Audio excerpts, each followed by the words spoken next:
एहतजाज किसी को तकलीफ पहुंचाए बगैर, किसी को अजियत पहुंचाए बगैर पुरअमन जो एहतजाज हुआ है ये all India Muslim personal law board की तरफ से हुआ है। और जो ये एहतजाज हुआ है किसी को तकलीफ पहुंचाने के लिए नहीं, बल्कि हम अपना हक लेने के लिए जो वक्फ बोर्ड जो वक्फ बिल मंजूर कर है उस बिल को वापस लेने के लिए हमारा पुरअमन एहतजाज है। इंशाअल्लाह ये एहतजाज जब तक बिल वापस नहीं आती तब तक ये पुरअमन हमारा एहतजाज रहेगा। जो बिल मंजूर किए हैं उसके खिलाफ है हमारा किसी मजहब से और किसी से हमारा कोई लेना देना नहीं है। सिर्फ और सिर्फ वक्फ बोर्ड के ताल्लुक से ये जो बिल है ये हमको मंजूर नहीं है। मुसलमान किसी भी सूरत में इस बिल को नहीं मान सकता, किसी भी सूरत में ये बिल हमें मंजूर नहीं है। इसलिए आज ये ह्यूमन चेंज बनाए, इंसानी जंजीर बनाए, ये एहतजाज कर रहे हैं, ये बता रहे हैं हुकूमत को कि जो बिल लाकर हैं आप ये किसी भी सूरत में हमको मंजूर नहीं है, हम मानने के लिए किसी भी सूरत में तैयार नहीं है।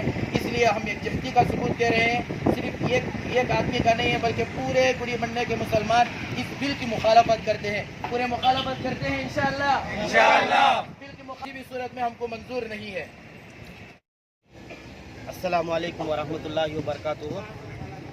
ಇವತ್ತು ಇಲ್ಲಿ ಸೇರಿರುವಂತಹ ಉದ್ದೇಶ ಏನು ಅಂತ ಹೇಳಿದ್ರೆ, ವಕ್ಫ್ ಬಿಲ್ ಅಮೆಂಡ್ಮೆಂಟ್ ಬಿಲ್ ಏನು ಪಾಸ್ ಮಾಡೋಕ್ಕೆ ಹೊರಟಿದೆ ಸರ್ಕಾರ, ಅದು ನಮಗೆ ಯಾವುದೇ ರೀತಿಯಲ್ಲಿ ಮಂಜೂರಿಲ್ಲ.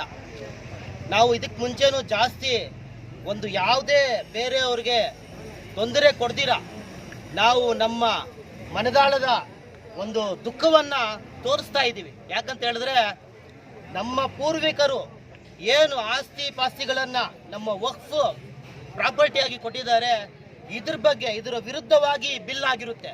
ಅದಕ್ಕೆ ಇವತ್ತು ನಾವೆಲ್ಲ ಸೇರಿ ಇವತ್ತು ಒಂದು ಕೈ ಹಿಡಿದು ನಾವೆಲ್ಲ ಒಂದೇ ಅಂತ ತೋರಿಸ್ತಾ ಮತ್ತೆ ಮಾನವ ಸರಪಳಿ ಹ್ಯೂಮನ್ ಚೈನ್ ಇವತ್ತು ಮಾಡಿ ಮಸೀದಿ ಶುಕ್ರವಾರ ಪ್ರೇಯರ್ ಆದ ತಕ್ಷಣ ಮಸೀದಿಯ ಮುಂಭಾಗದಿಂದ ನಾವು ರಸ್ತೆಗೂ ಇಳಿದಿಲ್ಲ. ನಮ್ಮ ಒಳಗಡೆ ಏನು ಕಷ್ಟ ಇದೆ ಅದನ್ನ ನಾವು ಹೇಳ್ಕೊಳ್ತಾ ಇದ್ದೀವಿ. ನಾವು ರಸ್ತೆಗೂ ಇಳಿದು ಯಾರಿಗೂ ತೊಂದರೆ ಕೊಟ್ಟಿಲ್ಲ.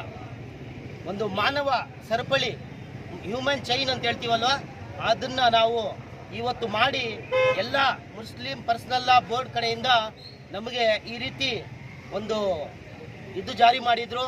ಅದಕ್ಕೆ ನಾವು ಎಲ್ಲ ಜಾಮಿಯಾ ಮಸೀದಿ ಕಮಿಟಿಯಿಂದ ಮತ್ತು all India Muslim personal law board ಕಡೆಯಿಂದ ಮತ್ತು ಜಮಿಯತುಲ್ ಉಲಮಾ ಕಡೆಯಿಂದ ನಾವೆಲ್ಲ ಸೇರಿ ಇಲ್ಲಿ ಇದನ್ನ ವಿರುದ್ಧವಾಗಿ ವಕ್ಫ್ ಬೋರ್ಡ್ ಅಮೆಂಡ್ಮೆಂಟ್ ಬಿಲ್ ವಿರುದ್ಧವಾಗಿ ನಾವು ಹೋರಾಡ್ತಾ ಇದ್ದೀವಿ. ಇದಕ್ಕೆ ನಮಗೆ ನ್ಯಾಯ ಸಿಗಬೇಕು ಅಂತ ನಾನು ಎಲ್ಲರ ಪರವಾಗಿ, ಮುಸ್ಲಿಂ ಬಾಂಧವರ ಪರವಾಗಿ ನಾನು ಕೇಳ್ಕೊತಾ ಇದ್ದೀನಿ.